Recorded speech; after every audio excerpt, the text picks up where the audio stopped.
और भगवत दर्शन से ज्यादा श्रेष्ठ गौ दर्शन को बताया। प्रातःकाल उठ करके नहा धो करके मानव को चाहिए कि हर मानव गौ दर्शन तो जरूर करे, गाय का दर्शन तो जरूर करे। श्री महाभारत में गौ दर्शन का भाव पूछा किसने? भीष्म युधिष्ठिर ने पूछा भीष्म पितामह से कि गाय का धर्म में इतना महत्व क्यों है। भीष्म पितामह से पूछा, हमारे हिंदू वैदिक सनातन धर्म में गाय की इतनी प्रबलता क्यों? जानवर तो और भी हैं, लेकिन ये गाय इतनी श्रेष्ठ क्यों है? तब भीष्म पितामह ने अनुशासन पर्व में महाभारत में गाय की बड़ी महिमा बताई। और उन सब महिमाओं को बताते हुए भीष्म पितामह एक बात कहते हैं, मैं कथाओं में कह चुका हूं, लेकिन फिर भी कोई भूल गया हो, विस्मृति हुई हो, इसलिए ध्यान से सुनो। भीष्म पितामह कहते हैं, युधिष्ठिर, स्वर्ग जाना आसान है, वैकुंठ जाना आसान है, लेकिन नरक जाना बहुत कठिन है।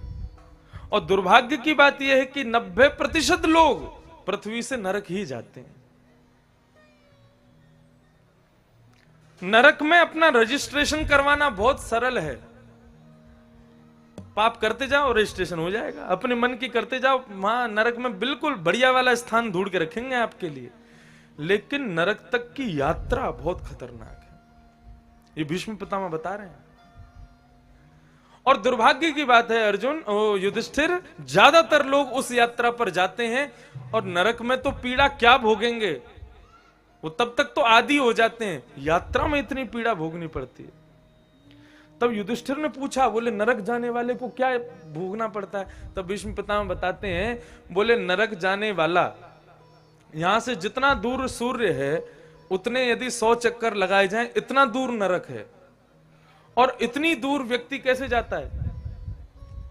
शरीर तो यहीं जल गया, अब आत्मा को तो ना कोई काट सकता, ना कोई मार सकता, ना कोई पीड़ा होती, ये तो भगवान ही कह रहे हैं गीता में। तब कहते हैं वो पापी यदि होगा तो उसको यातना देह दिया जाता है, एक दूसरा शरीर दिया जाएगा। और यदि वो पुण्यात्मा होगा तो उसको पुण्य देह दिया जाएगा। और यदि वो भोग, मतलब उसने बहुत अच्छे अच्छे कर्म किए, स्वर्ग जाना हो तो उसको भोग देह मिलेगा। ये 3 देह मिलते हैं।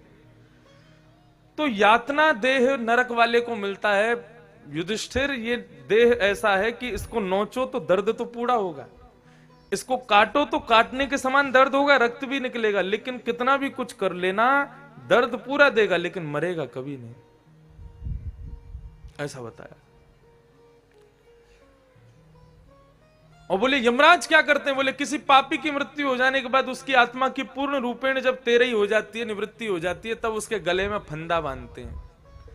और गले में फंदा बांध के हाथ पैर बांध करके उसको इतनी दूर यात्रा पर घसीटते हुए ले जाते हैं।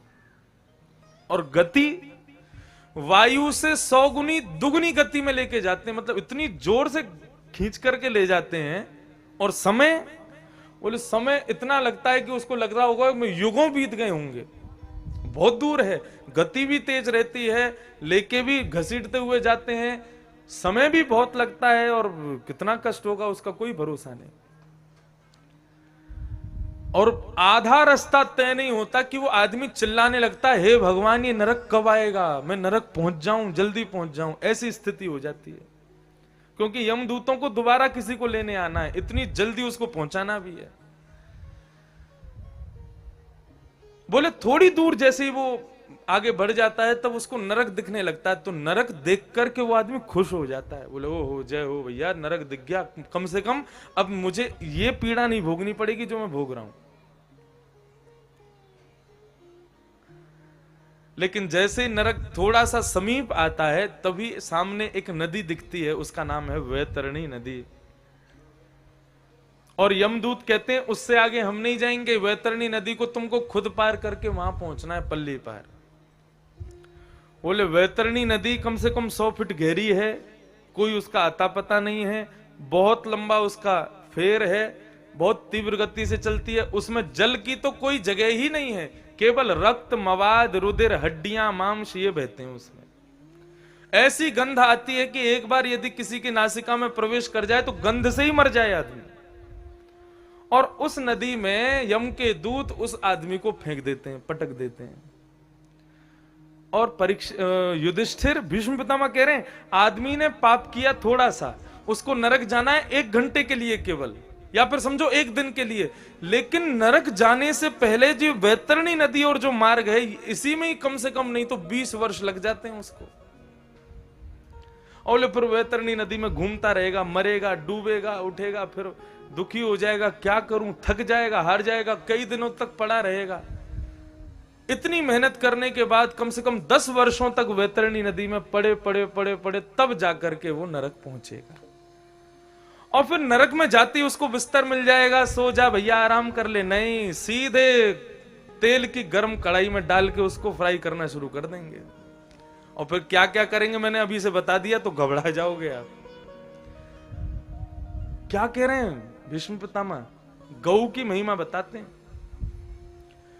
बोले परीक्षित, युधिष्ठिर, तुम कह रहे हो गाय की योग्यता क्या है? स्वर्ग आदमी बड़े प्रेम से जाता है, वैकुंठ तो भगवान की गोद में बैठ के जाता है, लेकिन नरक जाने वाले पर भी भगवान ने कृपा का एक स्थान ढूंढा है। बोले क्या? बोले गाय। कैसे? बोले यदि कोई व्यक्ति बहुत पापी हो, बहुत दुष्ट हो, लेकिन यदि किसी वजह से, किसी कारण से और गलती से वो किसी राह चलती हुई गाय का गलती से स्पर्श कर ले, देसी गाय मतलब जिसका कोठा उठा हुआ रहता है, ऐसी गाय का स्पर्श कर ले तो 33 करोड़ देवताओं का उसका स्पर्श मिल जाता है। और 33 करोड़ देवताओं का वो स्पर्श किस फल में मिलता है?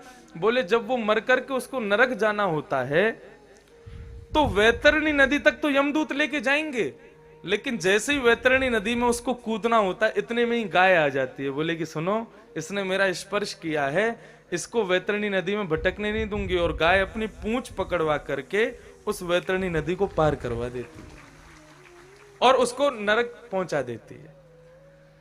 तो बोले अत्यंत कष्टदायी जो वैतरणी नदी है, उससे तारण करती है गौ माता। इसलिए हमारे धर्म में बोले एक बार स्पर्श करने से जब इतना बड़ा फल मिलता है, तो क्यों ना हम रोज दर्शन किया करें, रोज स्मरण किया करें। इसलिए गाय इतना श्रेष्ठ। अब आप विचार करो, ऐसी वैतरणी से तारने वाली जिस गाय की लोग हत्या कर देते हैं और हत्या में सहयोग कर देते हैं और हत्या होने पर भी चुप बैठे रहते हैं, उन लोगों के लिए वैतरणी, यमराज और गड्ढा कर रहे होंगे वैतरणी में, इसको और गहरा कर दूं इन लोगों के लिए, बोले ताकि ये वैतरणी से ही नहीं निकल पाए कभी।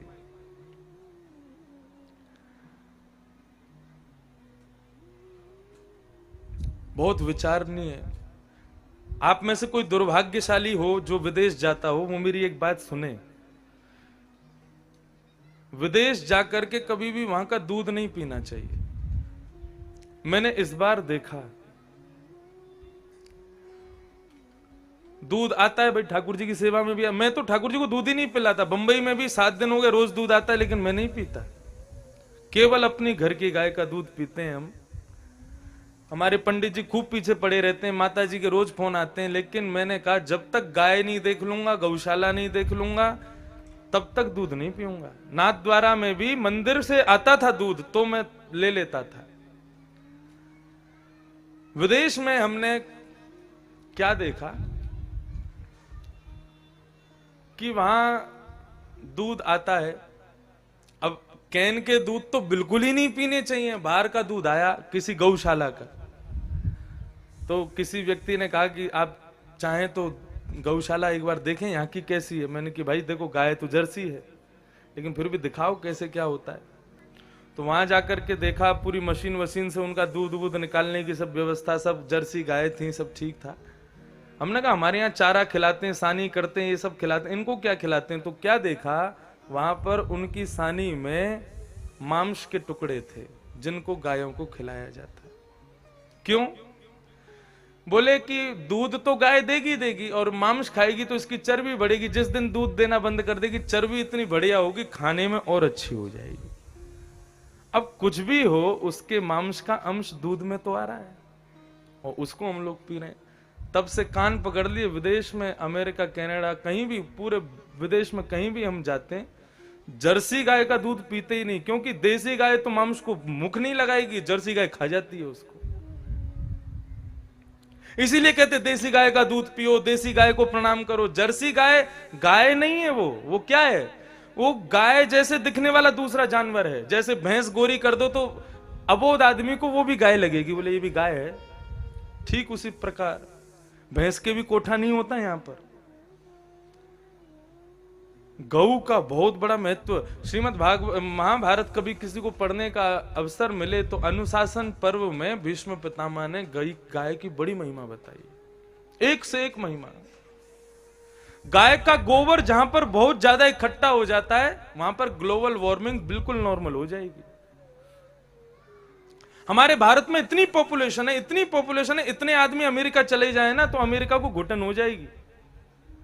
लेकिन फिर भी भारत में सारे मौसम होते हैं, भयंकर सर्दी, भयंकर गर्मी, वर्षा, और ऐसे अच्छे अच्छे फल भारत में प्रकट होते हैं जो बाहर आपको खाने को नहीं मिलेंगे। आम, आपके बंबई का आम तो पूरे विश्व में प्रसिद्ध। एक वो लंगड़ा आम यही होता है ना, हापुस आम। वो लंगड़ा आम के पता नहीं पाम टूटे होते, जाने क्यों उसको लंगड़ा आम बोलते। आप विदेश में कभी आम खाओगे तो आम में आपको स्वाद ही नहीं आएगा। खीरा खाओगे, खीरा में स्वाद ही नहीं आएगा। अरे और छोड़ो, गेहूं खाओगे ना, रोटी में भी स्वाद नहीं आएगा। लेकिन भारत में इतने लोग, इतनी भीड़, और फिर भी सब कुछ इतना क्यों? क्योंकि यहां पर देसी गाय का कहीं ना कहीं गोबर विराजमान है, खाद में वो जाता है। करीशनीम, गाय का गोबर बहुत दिन तक पड़ा रहे तो उसके ऊपर से जो फफूंद पड़ेगी ना, वो मेघमालाओं को आमंत्रण भेजती है। उसमें से उठने वाले जो वेपर्स होते हैं वो बादलों को वर्षा करने का आज्ञा करते हैं। ये तो साइंटिफिक रिसर्च हो चुकी है गाय के गोबर पर। सर्वजन हिताय, सर्वजन सुखाय, इतना सब कुछ करती है। उसको धर्म गौ माता नहीं माने तो क्या माने हम लोग हैं? और गाय ऑक्सीजन लेती है लेकिन कार्बन डाइऑक्साइड नहीं छोड़ती, ऑक्सीजन ही छोड़ती है। ये गाय की पहचान है। हम लोग कार्बन डाइऑक्साइड छोड़ते हैं लेकिन गाय कार्बन डाइऑक्साइड नहीं छोड़ती, वो ऑक्सीजन ही छोड़ती है। ये उसकी पहचान है। कितने गुण! ये तो सब साइंटिफिक गुण हैं, ये तो सब आप लोगों को सुनने में आते ही रहते होंगे, लेकिन आध्यात्मिक गुण सबसे बड़ा भीष्म पितामह ने बताया। बोले एक बार गलती से स्पर्श कर दे कोई तो गाय नरक पहुंचाने में सहायता कर देती है। अरे कहां तू 20, 25, 30 साल तक भटकता रहेगा वैतरणी में? तेने थोड़ा सा ही पाप किया तो चल 2 दिन पाप भोग के निकल जाए यहां से। गाय इतनी कृपा करती है। भगवान रोज अपनी दिनचर्या में गौशाला में जाकर के गाय का स्मरण करते हैं। अरे भगवान को भी बुखार चढ़ा था, भगवान को भी पूतना ने आकर के विष पिलाया, तो गाय के पूंछ से ही माताओं ने झाड़ा दिया ठाकुर जी को। जो भगवान को भी सुरक्षित रखे, भगवान को भी स्वस्थ रखे, वो है गौ। तो ठाकुर जी अपनी नित्यचर्या में रोज गाय को स्पर्श करते हैं, उसका स्मरण करते हैं, उसको देखते हैं।